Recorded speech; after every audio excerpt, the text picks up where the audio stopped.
Hello friends, നമസ്കാരം. Welcome back to our YouTube channel spoons of flavour.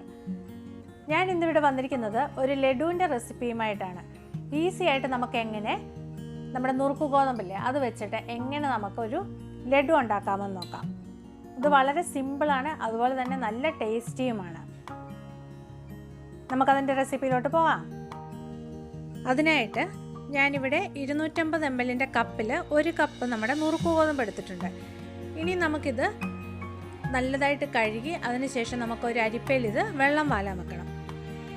ഇത് ഞാൻ ഒരു അരമണിക്കൂർ ഇതുപോലെ വെള്ളം വാലാൻ വേണ്ടി വെച്ചിട്ടുണ്ട്. അതിനുശേഷം ഒരു പാൻ അടുപ്പിൽ വെച്ച് അതിലേക്ക് നമ്മൾ വെള്ളം വാർന്നു വന്നിട്ടില്ലേ ആ നുറുക്ക് ഗോതമ്പ് ചേർത്ത് കൊടുക്കുക.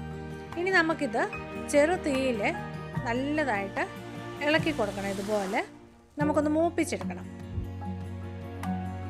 നമ്മൾ തീ കൂട്ടി വെച്ച് ഒരിക്കലും അത് പെട്ടെന്ന് മൂപ്പിച്ചെടുക്കരുത്. ചെറു തീയിലിട്ടിട്ട് ഇതുപോലെ നല്ലതായിട്ടൊന്ന് മൂപ്പിച്ചെടുക്കണം. അപ്പം നമ്മുടെ വെള്ളമെല്ലാം അതിലെ പറ്റി നല്ലതായിട്ട് കിട്ടും. കണ്ടോ, ഇപ്പോൾ ഏകദേശം അതിൻ്റെ കളറൊന്ന് മാറി വരാൻ തുടങ്ങുന്നുണ്ട്. കണ്ടോ, അപ്പം നമുക്ക് നല്ലതായിട്ടത് മൂത്ത് കിട്ടുന്നുണ്ട്.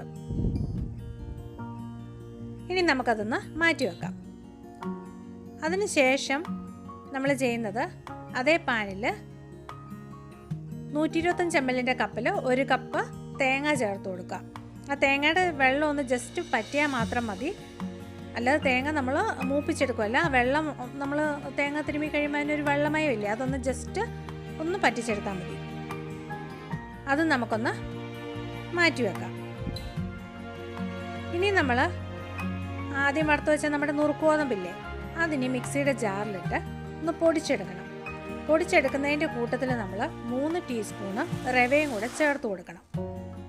എന്നിട്ടിത് നമുക്ക് നല്ലതായിട്ടൊന്ന് പൊടിച്ചെടുക്കാം. ഇപ്പം ഈ നുറുക്ക് ഗോതമ്പ് എന്ന് പറയുന്നത് കുറച്ച് തരിയുള്ളതല്ലേ. കണ്ടോ, ഇപ്പം നമ്മൾ പൊടിച്ചിട്ട് വന്നപ്പോൾ അതിൻ്റെ തരിയൊക്കെ ഒന്ന് പോയി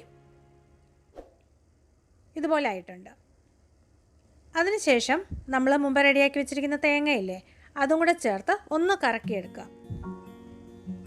കറക്കിയെടുക്കുക എന്ന് പറഞ്ഞാൽ അതിൻ്റെ പൾസ് ബട്ടണിലിട്ടൊന്ന് ക്രഷ് ചെയ്തെടുത്താൽ മതി. അല്ലെങ്കിൽ നമ്മുടെ തേങ്ങ അതെല്ലാം കൂടെ നല്ലതായിട്ടൊന്ന് കുഴഞ്ഞു പോകും. അതുകൊണ്ട് അങ്ങനെ ചെയ്താൽ മതി. അതവിടെ ഇരിക്കട്ടെ. ഇനി നമുക്കൊരു പാന് അടുപ്പിൽ വെച്ച് അതിലേക്ക് നമ്മൾ ഒരു 4 ടേബിൾ സ്പൂണ് നെയ്യ് ഒഴിച്ചു കൊടുക്കുക. അതിനുശേഷം നമുക്ക് ലഡു ഒക്കെ നമ്മൾ കടയിൽ നിന്ന് മേടിക്കുമ്പോൾ നമുക്ക് കഴിക്കാൻ കിട്ടുന്നതിനകത്ത് ചിലപ്പോൾ കാഷ്യൂ നട്ടും അതുപോലെ തന്നെ റേസിൻസും ഒക്കെ കാണില്ലേ. നമുക്കിനി അതുപോലെ തന്നെ കാഷ്യൂ നട്ട് വറുത്തെടുക്കണം. നമ്മളൊരു ബ്രൗൺ കളർ ആകുന്നിടം വരെ അത് വറുത്തെടുക്കുക. അതിനുശേഷം അതിലേക്ക് ഇനിയും ചേർക്കുന്നത് നമ്മുടെ റേസിൻസ് ഇല്ലേ അതും കൂടെ നമുക്ക് നെയ്യിലൊന്ന് വറുത്ത് പോരാം. എൻ്റെ കയ്യിൽ ഇതുപോലത്തെ ഗ്രീൻ കളറിൽ റേസിൻസ് ഉള്ളായിരുന്നു. നിങ്ങളുടെ കയ്യിൽ ബ്ലാക്ക് ഉണ്ടെങ്കിൽ അത് ചേർത്ത് കൊടുക്കുന്നതാണ് ഒന്നും കൂടെ ലഡു കാണാനൊരു ഭംഗി കേട്ടോ. നമ്മുടെ റേസിൻസ് ഇതുപോലെ മൂത്ത് വന്നിട്ടുണ്ട്. അത് നമുക്ക് നെയ്ന്ന് കോരിയെടുക്കാം.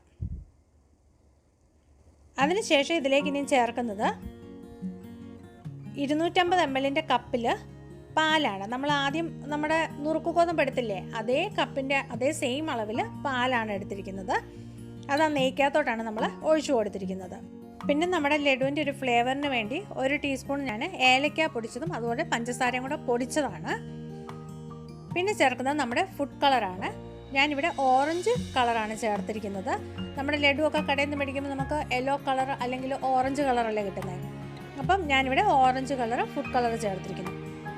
ഇനി നമ്മൾ ചേർക്കുന്നത് നമ്മൾ ആദ്യം പൊടിച്ചു വെച്ച നമ്മുടെ നുറുക്ക് ഗോതമ്പില്ലേ അതിതുപോലെ ചേർത്ത് കൊടുക്കുക. ഇപ്പം നമ്മൾ ചെറു തീയിൽ വേണം വയ്ക്കാനായിട്ട്. എന്നിട്ട് ഇതുപോലെ അതൊന്ന് എല്ലാ സൈഡും ഇതുപോലെ ഒന്ന് നമ്മൾ മിക്സ് ആക്കി എടുക്കുക. അപ്പം നമ്മുടെ നുറുക്ക് ഗോതമ്പും അതിൽ കിടന്നൊന്ന് നമുക്ക് ചെറുതായിട്ട് വെന്ത് കിട്ടും. അതിനുശേഷം നമ്മൾ ചേർക്കുന്നത് പൊടിച്ചു വെച്ചിരിക്കുന്ന പഞ്ചസാരയാണ്. മധുരം നമുക്ക് ആവശ്യത്തിന് കൂട്ടിയും കുറച്ചുമൊക്കെ ചേർത്ത് കൊടുക്കുക കേട്ടോ. ഞാനൊരു മീഡിയം മധുരമാണ് ചേർത്തിരിക്കുന്നത്. ഞാൻ ഏകദേശം ഒരു 3/4 കപ്പ് മധുരം ചേർത്തിട്ടുണ്ട്. പിന്നെ അതിലേക്ക് നമ്മൾ കാഷ്യൂ നട്ടും റേസിൻസും ചേർത്ത് ഇതുപോലെ നല്ലതായിട്ട് മിക്സ് ചെയ്ത് കൊടുക്കാം. ഇനി നമുക്കതിൻ്റെ നല്ല ചൂടല്ലേ ഇപ്പം, അതൊന്ന് സ്വല്പം ഒന്ന് ആറട്ടെ. അതിനുശേഷം നമുക്ക് ഉരുളകളായിട്ട് ഇത് പിടിക്കേണ്ടതാണ്.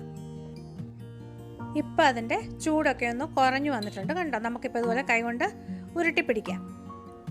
ഇനി കയ്യിൽ സ്വല്പം ഒന്ന് നെയ്യ് തേച്ചതിന് ശേഷം നമ്മളിതുപോലെ ഉരുളകളായിട്ട് ഉരുട്ടി പിടിക്കുക. ഇതാണ് നമ്മുടെ ലഡുവിൻ്റെ കറക്റ്റ് പരുവമെന്ന് പറയുന്നത്. നമ്മളിതുപോലെ കയ്യിലിട്ട് ഉരുട്ടുമ്പോൾ നല്ല ഉരുളകളായിട്ട് നമുക്ക് കിട്ടണം. നമുക്കിനി ഒരു ഭംഗിക്ക് വേണ്ടി ഒരു കാഷ്യൂ നട്ട് ഇതുപോലെ നമുക്ക് ഒന്ന് വെച്ച് പ്രസ് ചെയ്ത് കൊടുക്കാം. കണ്ടേ, ഇപ്പം നല്ല ഭംഗിയില്ലേ കാണാനായിട്ട്. ഇതുപോലെ തന്നെ ബാക്കിയുള്ളതും നമുക്ക് ലഡുവായിട്ട് ഇതുപോലെ പിടിച്ചെടുക്കാം. അതുപോലെ തന്നെ നിങ്ങൾക്കിപ്പോൾ ഇച്ചിരി കൂടെ വലിയ ഉരുളകൾ വേണമെന്നുണ്ടെങ്കിൽ സ്വല്പം കൂടെ വലുതായിട്ട് ഉരുട്ടിയെടുക്കുക കേട്ടോ. ഇത്രയേ ഉള്ളൂ നമ്മുടെ ഈസിയും അതുപോലെ തന്നെ ടേസ്റ്റിയുമായിട്ടുള്ള ലഡുവിൻ്റെ പരിപാടി കഴിഞ്ഞു. ഇതെല്ലാവരും ഒന്ന് ട്രൈ ചെയ്ത് നോക്കണേ. ഇഷ്ടപ്പെട്ടാൽ ലൈക്ക് ചെയ്യുക, അതുപോലെ തന്നെ ഫാമിലിക്ക് ഫ്രണ്ട്സിന് ഷെയർ ചെയ്യുക. ആരെങ്കിലും പുതിയതായിട്ട് ചാനൽ കാണുന്നുണ്ടെങ്കിൽ സബ്സ്ക്രൈബ് ചെയ്യാൻ മറക്കല്ലേ.